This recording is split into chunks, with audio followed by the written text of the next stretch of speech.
बिस्मिल्लाहिर्रहमानिर्रहीम अस्सलाम वालेकुम। आज आपके साथ मैं शेयर करूंगी बिल्कुल स्टाइलिश और न्यू गले का डिज़ाइन और शर्ट का पैनल का भी डिज़ाइन न्यू है। ठीक है, न्यू आइडियाज़ लेकर आई हूँ मैं गले के लिए और शर्ट के पैनल के लिए।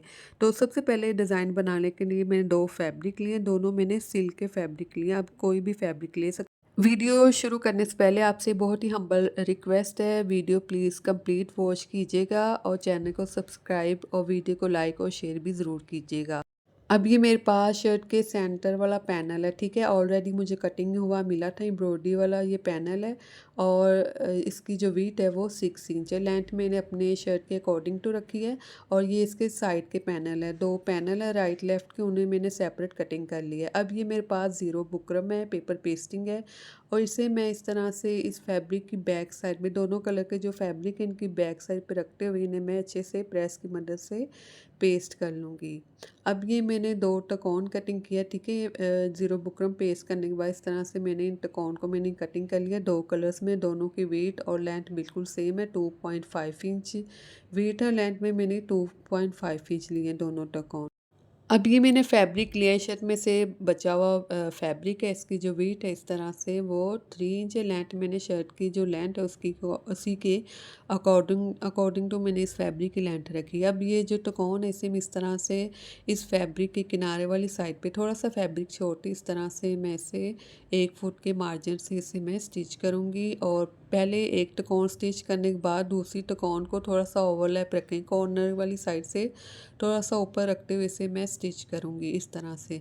ठीक है, अब कंप्लीट इसी तरह से वन बाय वन दोनों टकोन को मैं इसी तरह से ओवरलैप रखते हुए कॉर्नर से एक दूसरे के ऊपर रखते हुए इसी तरह से इस लाइन में कंप्लीट इसी लाइन के ऊपर इसी तरह से मैं इस साइड पे स्टिच कर लूँगी। और वन साइड से मैंने इन कोन को स्टिच कर लिया। ठीक है, इस तरह से वन साइड पे मैंने इस ओवरलैप रखते हुए इन्हें स्टिच कर लिया। अगर आप नए तो मेरे चैनल को प्लीज़ ज़रूर सब्सक्राइब कीजिएगा, वीडियो को भी ज़रूर लाइक और शेयर कीजिएगा। बहुत ही मेहनत से वीडियो बनाते हैं, वीडियो को भी प्लीज़ मुकम्मल देखिएगा। बहुत ही मेहनत से बनाते हैं, जो काम 2 घंटों में होना होता है वो हम 4 घंटों में कंप्लीट करते हैं। तो प्लीज़ काइंडली रिक्वेस्ट है आपसे वीडियो कंप्लीट देखिएगा। अब वन साइड से टकोन को स्टिच करने के बाद अब इन टकोन को हम दूसरी तरह इस तरह से रखते हुए स्टिच करेंगे। सेंटर से भी इनका कॉर्नर बनाएंगे और साइडों से जो कॉर्नर है ना उन कॉर्नर को ओवरलैप रखते हुए हम स्टिच करेंगे। बहुत ही आसान तरीके के साथ मैं आपको ये पैनल का डिज़ाइन बता रही हूँ। ठीक है, जो गले का डिज़ाइन है वो भी बहुत ही आसान तरीके से मैं आपको समझाऊंगी। तो आप ये किसी फैब्रिक के ऊपर, किसी कपड़े के ऊपर भी ये डिज़ाइन बना सकते हैं, शर्ट की पैनल का और गले का। अब ये मैंने गला बनाने के लिए बुकरम लिया। ठीक है, कैनवस पेपर है। अब गला बनाने के लिए जो मैं विड्थ पे मार्किंग की है वो मैंने 4 इंच के मार्जिन से की है। ठीक है, आप 4.5 इंच के 4.5 इंच के मार्जिन से भी विड्थ रख सकते हैं और जो डीपनेस रखी है वो 8.5 इंच रखी है। इस तरह से ये 7 इंच 2 पॉइंट हो जाएगी।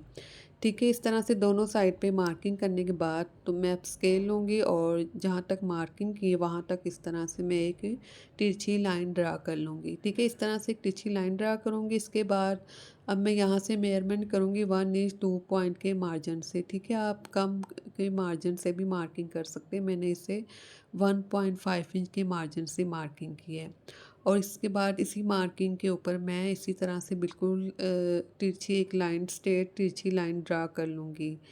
तो इसके सेंटर में भी एक लाइन ड्रा करूँगी। ठीक है, जो डीपनेस रखनी है वो उसका आइडिया हो जाएगा, इसलिए मैं इसके सेंटर में भी एक लाइन ड्रा करूँगी। बाद में आपको पता चलेगा कि मैंने ये क्यों लाइन ड्रा की, अभी आपको समझ नहीं लगेगी। अब ये मैंने एक लीड लिया, इस लीड की जो विड्थ है 2.5 इंच, लेंथ और विड्थ में ये दोनों 2.5 इंच है। ठीक है, अब इस तरह से मैं इस लीड को इस तरह से रखूँगी। ठीक है, आप कोई भी राउंड वाली चीज़ ले सकते हैं। ठीक है, जो जिसका मार्जिन है वो 2.5 इंच और 2.5 इंच, जो इस तरह से अब मैं रखूँगी और इसे इसी तरह से मैं ड्रा करती जाऊँगी। अब कंप्लीट ऊपर तक मैंने ये 4 सर्कल ड्रा करी, हाफ 4 सर्कल सिर्फ ड्रा करने हैं। ठीक है, इसके बाद इस तरह से 0.25 इंच के मार्जिन से बाहर वाली साइड पर भी मैं एक लाइन, तिरछी लाइन ड्रा कर लूँगी। तो लाइन ड्रा करने के बाद इसकी मैं कटिंग करूँगी। सबसे पहले मैं यहाँ से कटिंग करूँगी और जो दूसरा सेंटर वाला फैब्रिक है ये अब एक्स्ट्रा फैब्रिक है। ठीक है, इसकी हमें ज़रूरत नहीं है, सिर्फ हम गले के लिए हमें ये इतना जो कैनवस पेपर है वो इतना चाहिए। अब इनके सेंटर में जो सर्कल है इन्हें भी मैं इसी तरह से कटिंग करूँगी। ठीक है, आउटलाइन के साथ साथ मैं इसी तरह से इसे कटिंग कर लूँगी। कंप्लीट इसी तरह से आउटलाइन के साथ साथ मैं इन सर्कल की कटिंग कर लूँगी। अब जो साइड से हमने लाइन ड्रा की थी, ठीक है, सेम इसी तरह से आउटलाइन के साथ साथ इसकी भी मैं टिची कटिंग कर लूँगी। इस तरह से जो गला है वो मैंने कटिंग कर ली है। ठीक है, गला कटिंग करने के बाद शर्ट का एक्स्ट्रा फैब्रिक लूँगी और उसके ऊपर मैं अच्छे से इसे प्रेस की मदद से अच्छे से पेस्ट कर लूँगी। तो इस तरह से प्रेस से मदद से पेस्ट करके साइडों से फैब्रिक मैंने छोड़ दिया है। ठीक है, इस फैब्रिक को मैं फ़ोल्ड करूँगी और किनारे के साथ साथ मैं इसे स्टिच करूँगी। ठीक है, इस फैब्रिक को फ़ोल्ड करना है। तो इस फैब्रिक को मैंने फ़ोल्ड कर लिया। फ़ोल्ड करने के बाद अब ये शर्ट का पैनल है, ये सेंटर वाला पैनल है और ये ऊपर वाला हिस्सा है इसका। अब ये मैं गला लूँगी और इसके सेंटर में बिल्कुल एक मैं नोच लगा लूँगी, कट लगा लूँगी इसके सेंटर में, ताकि बराबर एडजस्ट हो जाए गला इस पैनल के सेंटर में, और इस तरह से सेंटर में रखते हुए पिन अप कर लूँगी। पिन अप करने के बाद बिल्कुल स्ट्रेट स्टिच करना है, जिस तरह से हम बिल्कुल स्ट्रेट पहले स्टिच करते हैं ताकि ये अच्छे से एडजस्ट हो जाए सेंटर में। इसके बाद आउटलाइन के साथ साथ इसी तरह से मैं जो इनके सेंटर वाली आउटलाइन है कट वर्क की, इसी आउटलाइन के साथ साथ इसी तरह से मैं इसे स्टिच कर लूँगी। तो इस तरह से मैंने इसे स्टिच कर लिया। स्टिच करने के बाद थोड़ा सा फैब्रिक छोड़ के बाकी फैब्रिक को कटिंग करूँगी और इनके सेंटर में छोटे-छोटे से कट्स भी लगा लूँगी। अब ये मेरे पास शर्ट के जो सेंटर का पैनल मैंने डिज़ाइन किया, ठीक है, वो पैनल अब जो साइडों से एक्स्ट्रा फैब्रिक है उसे मैं कटिंग करूँ। कटिंग करने के बाद इस तरह से मैं रखूँगी शर्ट के पैनल के जो सेंटर का किनारा है, और इस तरह से मैं रखते हुए इन्हें मैं स्टिच करना स्टार्ट करूँगी। लेकिन इसे इस तरह से स्टिच करना जो स्टिचिंग लगाई हुई है ऑलरेडी इन टकोन के ऊपर, ठीक है, उसी सिलाई के ऊपर इसे स्टिच करना है। ठीक है, जो हमने स्टिच किया हुआ इसे पहले उसी के ऊपर हम इसे इसी तरह से आउटलाइन के साथ साथ स्टिच कर लेंगे। तो इस तरह से मैंने स्टिच कर लिया। अब ये साइड का पैनल लूँगी और साइड के पैनल को इस तरह से मैं रखूँगी दूसरी साइड पर, और इसे भी मैं इसी तरह से स्टिच करूँगी, लेकिन इसे मैं दामन वाली साइड से स्टिच करूँगी। ठीक है, पहले ऊपर वाली साइड से स्टिच किया था, अब दामन वाली साइड से स्टिच करूँगी। इसे भी उसी सिलाई के ऊपर स्टिच करूँगी। इस तरह से हमें आइडिया हो जाएगा कि हमने जहाँ कहाँ तक टकोन को स्टिच किया वहाँ तक हम इसे स्टिच करेंगे। ठीक है, कम ज़्यादा स्टिच नहीं होगी टकोन, इसलिए मैं उसी सिलाई के ऊपर से स्टिच करूँगी। तो इस तरह से मैंने स्टिच करने के बाद दोनों साइड से इसी तरह से स्टिच करने के बाद किनारे से जो ऊपर वाली सिलाई है वो भी मैं लगा लूँगी। अगर आप इनके किनारों के ऊपर से सिलाई लगा लेंगे तो फिर ये एडजस्ट होंगी। ठीक है, इधर-उधर नहीं मूव नहीं करेंगी। तो अब ये मैंने एक स्ट्रिप्स रेडी की है। तो ये वीडियो जो कैमरा वो काफ़ी ऊपर हो गया था, इस वजह से इस तरह से बनी है।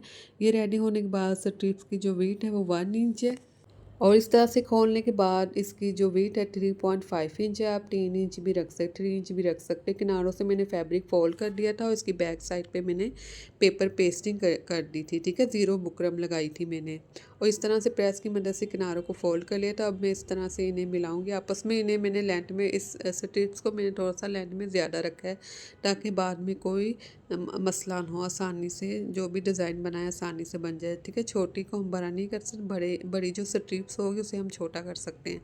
तो इस तरह से लेंथ में मैंने ज़्यादा ली थी। फिर इसका सेंटर करते हुए सेंटर में इस तरह से बिल्कुल स्ट्रेट एक लाइन ड्रा करूँगी ताकि इसके सेंटर का मुझे पता चलता रहे। यहाँ से मैं इसे फोल्ड करके इस तरह से बराबर फोल्ड कर दूँगी। अब इस तरह से मैं 2 इंच के मार्जिन से निशान लगा लूँगी, मार्किंग कर लूँगी। मार्किंग करने के बाद अब मैं जो सेंटर का कॉर्नर है इसी कॉर्नर तक मैंने दोनों साइड से तिरछी लाइन ड्रा कर ली। तिरछी लाइन ड्रा करने के बाद इस तरह से मैं इसे स्टिच करूँगी। ठीक है, कॉर्नर से स्टिचिंग स्टार्ट करूँगी, सेंटर में लेकर आऊँगी और इसी तरह से मैं इसके कॉर्नर को जो सिलाई मशीन की जो सुई है इसे मैं दूसरी तरफ घुमाते हुए इस तरह से इस साइड पे भी इस कॉर्नर को तिरछा स्टिच कर लूँगी। तो इस तरह से मैंने इसे स्टिच कर लिया सेंटर से।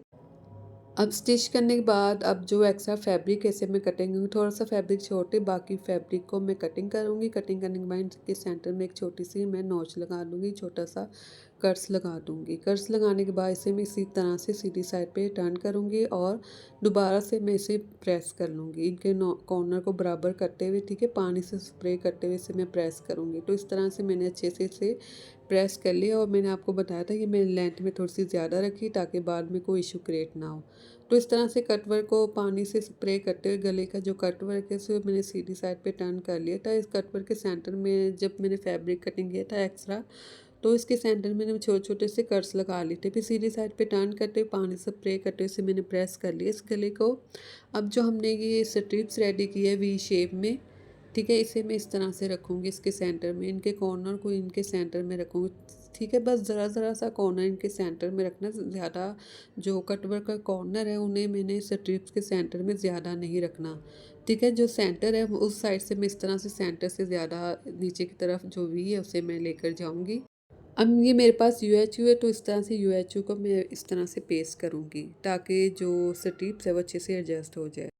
अब जो साइड वाले कॉर्नर है कट वर्क के उनको मैं थोड़ा-थोड़ा सा इसके सेंटर में रखूँगी, स्ट्रिप्स के सेंटर में रखना है, बिल्कुल ज़रा-ज़रा सा, ज़्यादा नहीं रखना, और यूएचयू भी लगाती जाऊँगी, इससे अच्छे से पेस्ट करूँगी। इस तरह से ये होगा, आसानी से ये स्टिच हो जाएगी। पेस्ट करने के बाद इसे मैं अच्छे से प्रेस भी करूँगी ताकि जो यूएचयू है वो भी अच्छे से ड्राई हो जाए, और इस तरह से फिर मैं सेंटर से इसे स्टिच करना स्टार्ट करूँ। ठीक है, ऊपर से नहीं स्टार्ट करना, सेंटर से इसे स्टिच करना है। फिर साइड से स्टिच करने के बाद, वन साइड से स्टिच करने के बाद जो दूसरी साइड है, इस साइड से भी मैंने इसी तरह से स्टिच कर ले। तो इस तरह से जो गला है वो रेडी हो चुका है। ये मेरे पास लेस है, तो मैं घर में बची पड़ी हुई थी लेस, तो मैंने सोचा इसमें इसके ऊपर लगा लेती। तो आप मुझे बताइएगा, ये लेस के बगैर अच्छा लग रहा है गला या लेस के साथ अच्छा लग रहा है? अगर लेस के बगैर अच्छा लग रहा होगा तो मैं लेस रिमूव कर दूँगी। क्योंकि हम आपके लिए वीडियो बनाते हैं, आपको डिज़ाइन बताते हैं, तो आपकी राय भी बहुत ही अहमियत रखती है हमारे लिए। तो इस तरह से मैंने इसे स्टिच कर लिया, सेंटर में पैनल और साइडों जो दामन है उस साइड पे पैनल, स्लीव पे पैनल लगा लिए।